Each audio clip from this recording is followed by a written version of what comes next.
Welcome to the MVP show. Today we're chatting with Stephen Weaver. He's a business applications MVP, been in the program 15 years. How long is that? Probably the longest standing MVP we've currently had on the show, which I just think is fantastic. There's some interesting stories there around how his employer got him to change his online name, so they didn't, if he made a mistake online, they didn't want to have it coming back on them, which is, something I doubt would happen these days. Anyhow, full show notes can be found at nz365guy.com/171. Now, let's get on with the show. Hey, Stephen, welcome to the MVP show. Thank you very much for having me, Mark. It's good to have you on air here. You come from, is it the AX side of your world experience? Is that right? I'm in the AX world now. I was originally on the NAV side, the now BC world. So when I first became an MVP, it was for my Navision contributions. Wow. Okay, so that was some good time ago. But before we get started, tell us, where in the world do you live? And what do you do for entertainment when you're not working? I live in Southampton, which is about 50, 60 miles south of London on the south coast of England, the United Kingdom. And for entertainment, I have a very active family. So I have a 13-year-old and a 12-year-old, two boys, Adam and Ethan, and I spend an awful lot of my time ferrying them to different clubs and watching them play sports. Wow. And what type of sports? The eldest plays rugby. He plays for the local Eastleigh Pirates club. That's Adam. And Ethan plays football for Wyvern Wolves, which is another local team. So is there any rivalry between the rugby and the footy? Not really. My youngest used to play rugby, but he's slight of frame, so he used to come off getting injured quite a lot, and then retired after a couple of years and decided to take the gentler form of the sport in football. Yeah, I mean, me coming from New Zealand, rugby is pretty much the national sports for New Zealand, although we do have soccer or what you're calling footy. Yeah. And so tell us, Southampton, what's the things to see and do in Southampton? It's predominantly a port, so we get lots of cruise liners coming in and out, and it's famous for its boat show. I prefer to go more inland, and being quite close to London, it's quite easy to pop to London or to pop to somewhere like Winchester, which is another local city. And not that I'm saying there's anything wrong with Southampton, but it's like most major cities. It has its high spots and places to eat, shows to see. So we're off to the, as we're coming up to Christmas, we're off to the Pantomime as a family on Christmas Eve. See the pantomime. And so tell me what, I've never understood. What is a pantomime? It's a family live theatre show which contains stage jokes and songs. And it's probably very peculiar to the United Kingdom that we get maybe minor celebrities or maybe more senior celebrities to come and play roles they would not normally play. So we have the lead singer of the band from the 80s, Wet, Wet, Wet, playing Captain Hook in Peter Pan this year. It's that sort of level of entertainment. Yeah. Certainly not highbrow. Cool. I've been to Winchester. I went there earlier this year. I had a friend that lives down there, and her boss lives down there, and so we're on his estate for a bit, which was quite nice. Yeah, it's a very nice old city, and it has a replica of the Round Table in one of its major halls from the King Arthur and his knights legend. Wow. Interesting. So you've been an MVP for what, 15 years, 16 years? It is 15 years now, yes. Wow. Man, you must be one of the longest standing MVPs in biz apps. Is anyone longer than you in the business application space? I don't know, to be honest. It's not something I've ever looked at. It's now something I might have to look at. There were some around the time when I started, but a lot of them were US based, and Microsoft seemed to have recruited them in their time. So Yeah, yeah, yeah. I mean, I've come from a CE kind of background, or the CRM side of things, and I think the longest standing one in that is around 13 or 14 years. So, yeah. there are certainly MVPs that have been around since the start, and they're on 20 plus years. But in biz apps, I don't know, and it's a very fluid area that we work in with lots of new technology. So probably not, but I don't know. And there's no way anybody could be 20 years in biz apps because it was. Oh, no, maybe there could be because GP has been around at least 20 years with Microsoft, Yeah. hasn't it?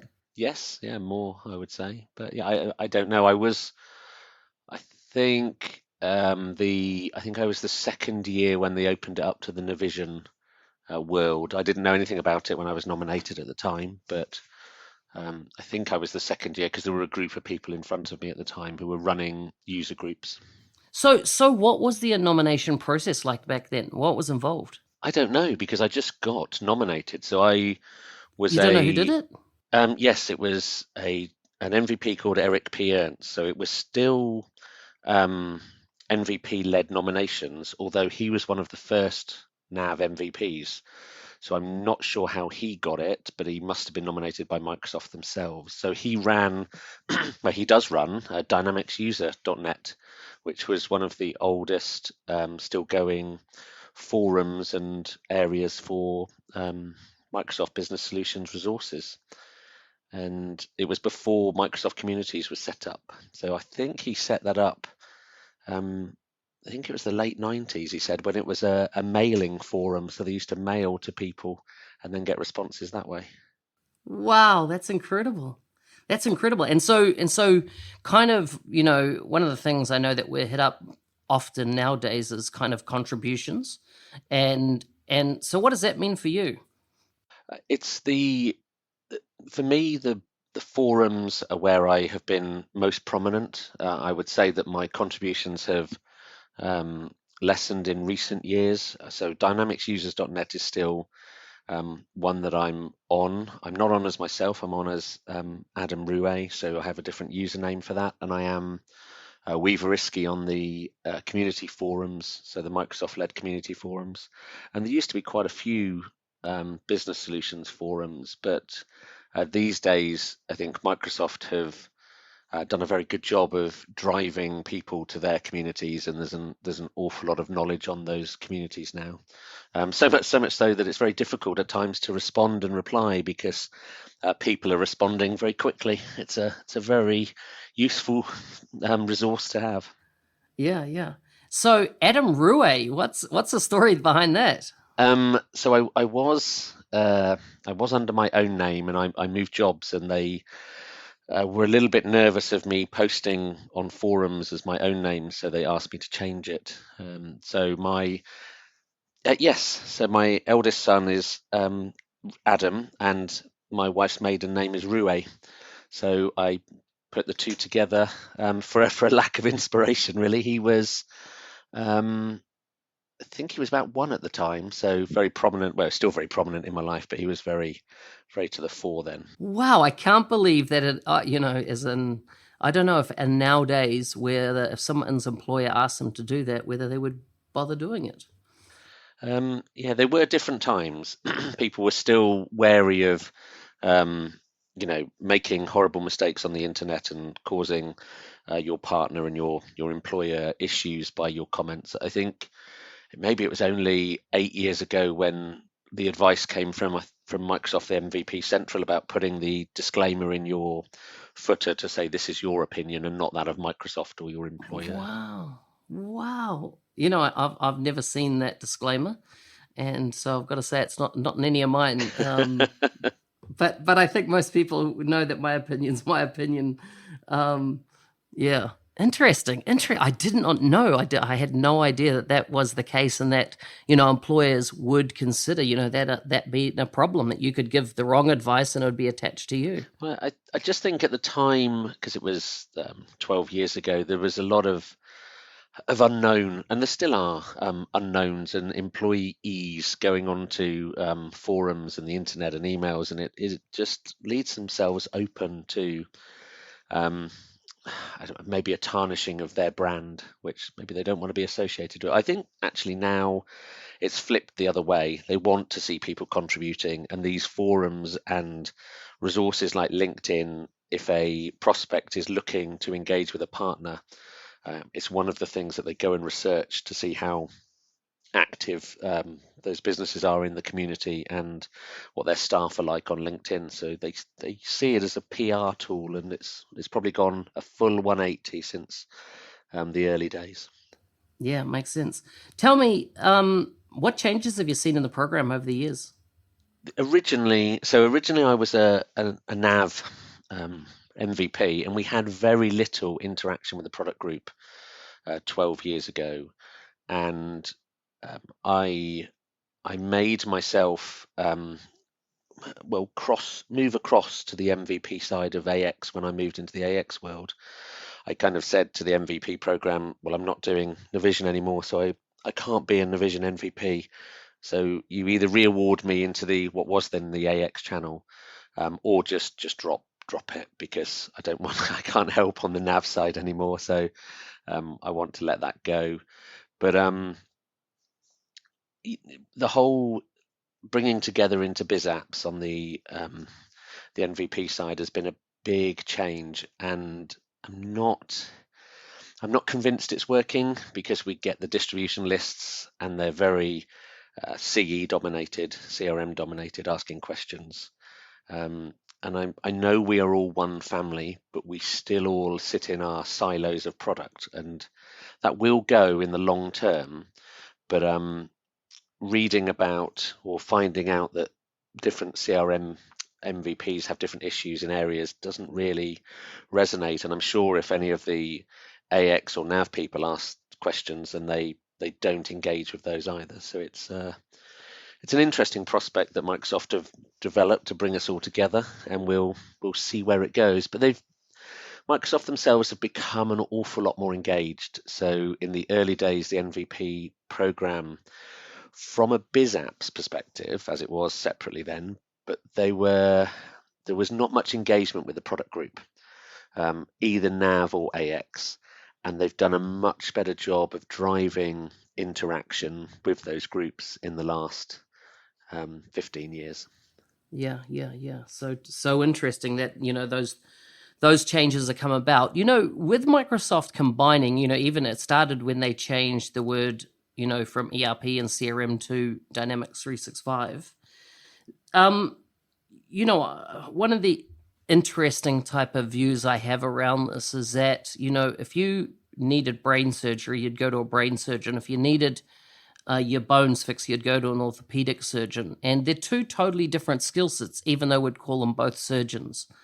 Um, and then, but we're doing the same thing, right? We're saying, hey, hang on, we're calling you all Dynamics 365 or Biz Apps, Microsoft Business Applications specialists, yet within it now I think there's something like 26 different discrete applications now that sit under that banner. Um, how can one be a guru in all 26 plus applications? I think the simple answer to that is that you can't. You can only be a specialist in your own area. The trick and the challenge is to have the awareness of the wider platform. So when I work for Columbus in the UK, and we have quite a few deals now that include CE and Ops. Although I'm now using old names because they've changed them again. But Yeah. C doesn't actually exist anymore, right? no, it doesn't. And Ops I doesn't think exist. that It's no. finance or supply chain management. But when we go in and do these joint projects, they're very different, even though they're one. So the CRM side, D365 sales, and the field service, it's very much uh, what do you want to do, configure and customize and develop, and it's build your solution um, how you envisage it. Whereas from a supply chain and finance, the kind of remit is, can we use it as standard? Can we try and adopt it? Because changes are, or can become expensive. It's probably less so now in the one version world, because you don't get stuck on previous versions, which is another um, huge shift in the ERP world for us and for our customers. But it does mean with extensions and driving code outside of the base that we are protecting our customers from getting stuck on versions. And I think there's a whole I don't know how many thousands of customers there are around the world that are stuck on their AX4 2009 or 2012 and will struggle to move. Are you seeing a lot of people in this space moving to the cloud, or are you still seeing a lot of on-prem? The vast majority are going to the cloud. We've had some that have gone on-prem, and they went early on-prem, which led to its own challenges. But one of the customers did it for historical reasons, and we tried to convince them not to. They are actually now looking to move to the cloud from on-premise. But one of the companies did it for data residency and their own control. They did not want to move to the cloud, and they're very happy being on-premise. But I would say, um, four. Well, I was going to say 4 out of 5 are going into the cloud, but probably in the last 18 months, everyone's gone to the cloud. It's that embracing of that new approach. How do you have that discussion with prospective customers around the benefits of cloud over on-premise? Um, an awful lot of them now come expecting a cloud solution. So really, it's only the ones that come with the idea of wanting it to be on premise, and then it's really challenging the why of that. Because from a licensing perspective, if you go cloud based, you are purchasing the infrastructure as a service, and it's fully Microsoft managed. So you get all of that as part of your license fee. Whereas you go on premise, you are managing and maintaining all of your own hardware, which is a big undertaking depending upon who you are and where you are compared to what Microsoft are doing. I mean, the data center explosion that they've done in the last few years has been significant. So you get an awful lot more choice. So they're certainly investing, as they always have done, invested an awful lot of money. Yeah, and it really does address the data residency issue for more and more countries nowadays. When the data centers are in country, they're covered by those local laws, etc. That and the only other one I've heard is around security, which you hear less and less these days. That's more secure on our premise than Microsoft's, and of course, that is very easy to prove massively wrong. And the data breaches and stuff we still see go on in big companies around the world. Obviously, people are still bought into that belief, though. Yeah, very much so, and it's kind of being the master of their own destiny. But when they try and compare resources to Microsoft, they would quickly see how inferior they are to the resources at Microsoft's disposal. Yeah, yeah. Tell me, you're 15 years in the MVP program. It's a fair amount of time. Do you do you still want to be in it? Do you still value it? What's your kind of opinion of it now? 15 years in. Um, it is very pleasing to be recognised and rewarded.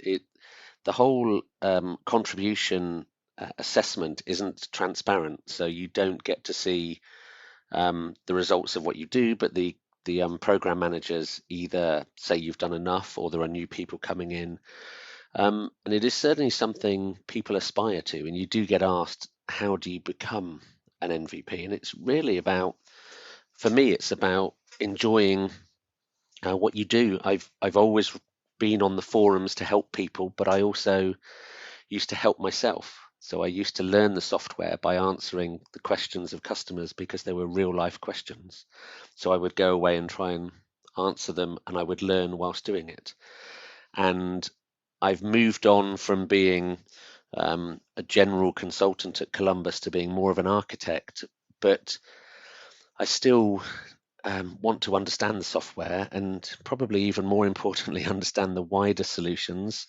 So I am still going on to the forums and still trying to understand the challenges across the world and how we can approach and solve those problems. And as much I enjoy reading my fellow MVPs and non-MVPs responses, and you see people coming through, not necessarily trying to be MVPs, but are just engaged in trying to help people, and they do stand out. But there's lots of different avenues now. So people are doing conferences, and they do an amazing amount of conferences and do shows.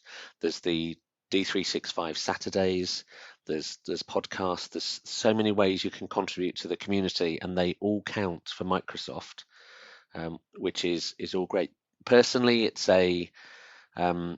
still a labour of love, but I don't put in as much as I used to, I would suggest. So I'm expecting year on year not to be renewed. And when it comes, when the last day comes, it'll be c'est la vie. I've had a very good run, so it will be no problem.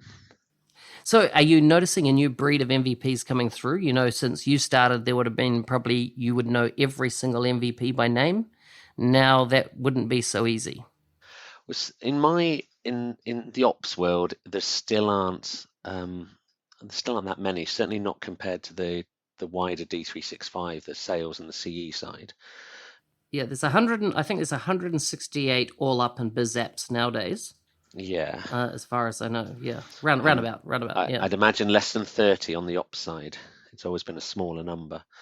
So I do get to see them at the old tech conferences. You'd meet up, and I did get to go to the MVP summit last year, or this year, and I'm going again next year. So it's really good to connect with people that you see online and kind of have virtual relationships with. yeah. How important is that MVP summit to building those relationships with your fellow MVPs? Um, it is. I don't want to say it's critical because it's not that, but it is a really good opportunity to meet people, and you get direct access to the product group, and the sessions are very focused and you are engaged. So last time we had, I think there were maybe 15 of us went, and it opened with Mohammed Alam talking to us in a very small office room, and we had 3 days worth of intensive sessions looking at all of the new functionality that was coming and due to be coming out in wave 1 and 2 this year. And then we went to Advanta on the final day, and they were showing us their kind of work in progress on elements like revenue recognition, which is I think just been released in the October release, and that was back in March. So we were contributing, and they were presenting to us, and we were feeding directly back into that product group, which is always useful to them. And we also get a heads up of what's coming and what functionality is in the roadmap. If you were to leave the program, what do you reckon you'd miss the most? It probably would be the access to the kind of direct access we've got to the product group and that small group of people that will respond to you. It's almost at times like a direct access to Microsoft support, but actually the people behind it. I don't believe it's overused by the ops people, but it's certainly nice to have that and to have the summit to have and build those connections. But there is the MVP Reconnect program where ex MVPs join, and it's a wider group. So we still have that wider reach. The Microsoft themselves, the product group interaction isn't every month, so we haven't had some recently, depending on how busy these people get, because they are very busy people. But it's certainly better than it was 10 years ago. So I'd miss the kind of different areas of the product group team presenting and asking our opinion on what's coming around the corner. What's your advice you'd give to an aspiring MVP in the F&O space? Oh, it's not F&O anymore, is it? It's what is it? What are we calling it? It's finance and supply chain management. Yeah. Don't go into marketing would be my obvious advice, because renaming everything is dreadful. But I think you need to do it because you enjoy it. So whatever you are doing, do it for enjoyment, because if you're doing it solely focused to be an MVP, you probably won't make it, because you can't keep that level of focus up. And even if you do make it, keeping those contributions up year on year is a labor of love, and if you are doing it just for that title, it'll be very difficult to keep it up. Yeah, so true, so true. Awesome. Well, I always like to finish a show with a few random questions, which are about life more than anything else. So, you ready for them? Certainly. Your random questions? Yep. Okay, here's your first one. What's your best scar story? I have two on my forehead. One when I was very small and my dad was pushing me on a swing, and I came off at the kind of apex and landed firmly on my forehead. And then about 3 years ago, when I was rushing to get the children to the swimming pool, I pulled the boot of my car onto my own forehead and then went into the swimming area with my head covered in blood. So don't rush. Is my advice there. Classic. If you could arm wrestle an historical figure, who would you choose and why? I don't know. That's quite a tough one. Maybe I would go for, I think maybe Richard III. I would like to go back and have an arm wrestle with him and find out if he really did murder those two princes in the tower. What state or country do you never want to go back to? I don't think I've had a bad experience anywhere. I've travelled an awful lot. I've been very lucky in life and fortunate. But I don't think there's anywhere I wouldn't go back to. There's lots of places I don't go back to because there's so much to see in the world. But yeah, agreed. Yeah, that's nowhere cool. I would say. What stereotype do you completely live up to? I suppose it would be the British sarcastic dry humour. Nice. Yes. And for a lot of Americans, you won't understand that. Which celebrity do you shamelessly follow in the news? Oh, I'm not. Although I am on social media, I'm not really a great hanger-on of single celebrities. I do follow Dua Lipa, who is a singer, because I saw her a couple of years ago in Bournemouth when she wasn't famous, and she was just really good, and she's become an international star. So I've followed her, and she is a very beautiful lady who posts very nice Instagram pictures. Awesome. Would you rather be the funniest or the smartest person in the room? The funniest. I love it. Well, that's all my questions, Stephen. If people want to connect with you online or in forums, or where should they find you? So on the Dynamics communities, I am Weaveriski, and I am Weaveriski on Twitter. I'm not a prolific poster. Anything I do post is generally on D365. I am Adam Ruiz on the dynamicsuser.net, and I am myself. I'm Stephen Weaver on LinkedIn, so anyone can feel free to contact me. Hey, thanks for listening. I hope you've enjoyed this series of podcasts and getting into the lives of various MVPs from across the world sitting in Microsoft Business applications so far. Listen, I'd really appreciate if you would give me a review on iTunes. If you go to nz365guide.com/iTunes, it'll auto take you to that page. You've got to get about 20 reviews before you actually show up as having any. And currently I'm sitting at 10, so I need to bump those numbers up. So I would really appreciate if you went to nz365guide.com/iTunes, and they'll auto redirect you back to the iTunes page. Just need to log in there, give us a 5-star and a great message that comes straight through to me when they go live. So I'd love to see that and would really appreciate it. For this podcast, you can see the full show notes at nz365guide.com/171. That is 171. See you next time.